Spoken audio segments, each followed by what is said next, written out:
What's up, YouTube? I know you guys hadn't heard from me in a little while. We went to an auction last weekend, so I'm going to show you guys my auction scores, and we'll go from there.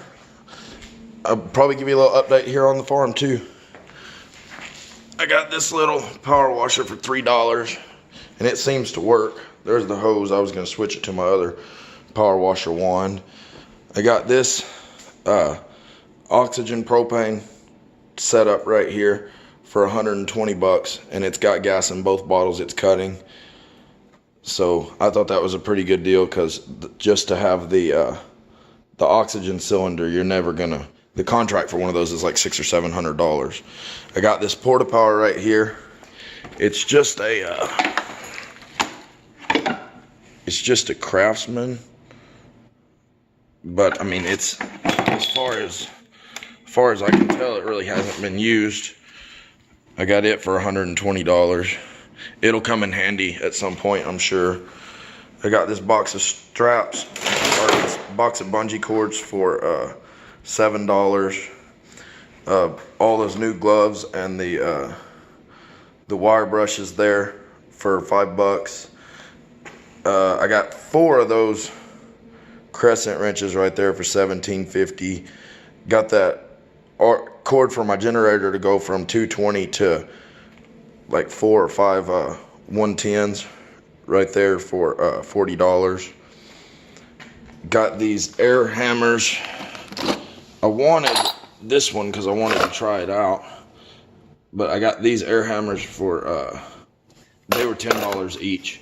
They weren't going to give you the bits that came with them unless you took them all 3 for $10 each, and I don't know if they're good bits, but they're not mauled real bad. I know Harbor Freight sells bits pretty cheap, but I figured might as well just take them all 3. I'm sure these are probably worth $10 to somebody.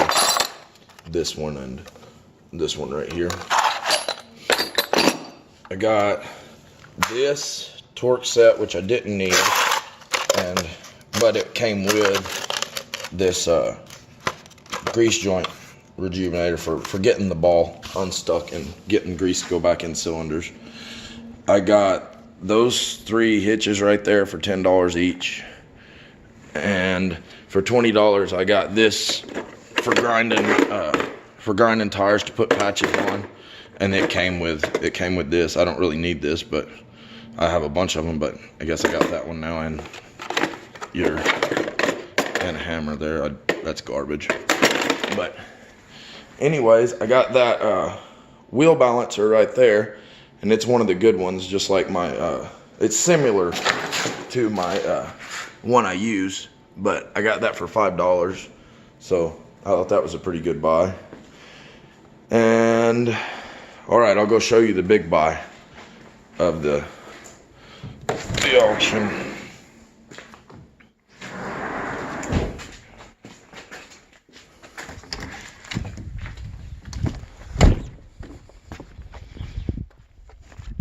Got this 60s model International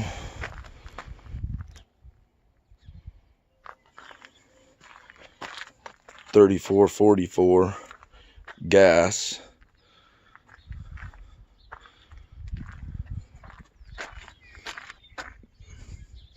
Backhoe special.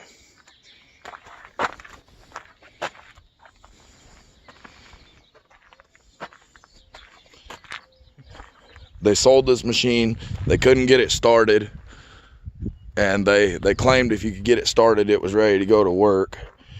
Well, I got it started right away after I bought it. It was $2,650 if you guys are curious. And tell me if you think that's robbery on it, but I know if I can get it working right, that it'll make me some money. It's not gonna, if it's running, you know, it doesn't matter how ugly it is, I guess. Yesterday we took off 2 5-gallon buckets of grease and got ready to start. The problem that this thing is having is, and some of you guys might know about this, but this cylinder and this cylinder over here are supposed to run this mass back and forth, and they're not, it's not working. Everything as far as out here, the arms and everything digs just fine, but it won't go back and forth.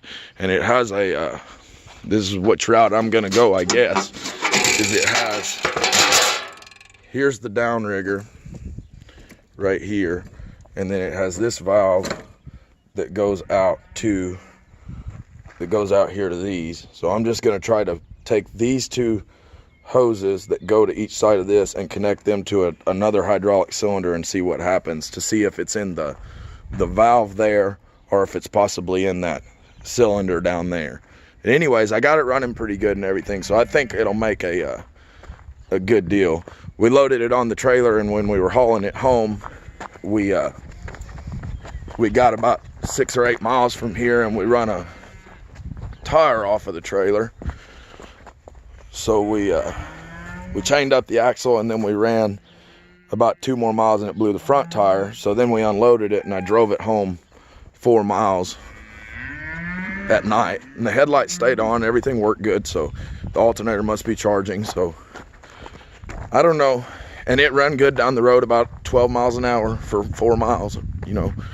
Anyways, as far as the building goes, we just started to get of course, we got the septic tank already done all the way.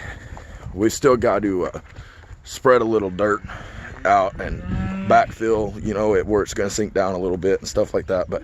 And I'm going to get the plow and just plow all this, or well, I'm going to just use the disc to kind of level it all out.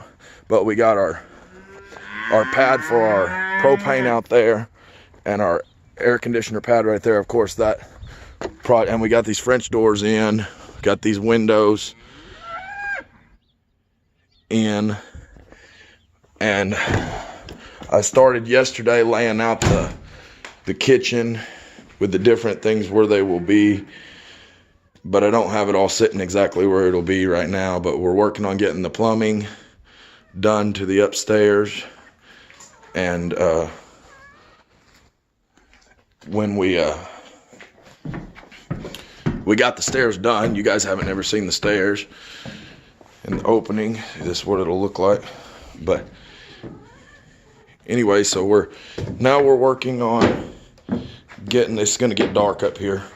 Now we're working on getting the plumbing for the toilet and the bathtub and stuff put in, and we're putting the flooring down and the insulation in this area, and we're just finishing it out. But anyways, so other than that, pretty much just working on stuff here at the farm. And springs here, we have two little calves. These guys are waiting on me to feed them. They're not starving, but they think they are. We have 2 little babies, new ones so far this year, because I know a lot of people like to see the calves. There's a little boy right there, and he belongs to that cow. And then there's a little girl right there, and she belongs to number 15, I think, I think number 15. But and then there's my little girls from last year. Anyways, that's about all there is to see here on the farm. So I guess I will bring you guys back for another update later on. Thank you for watching. Have a good one.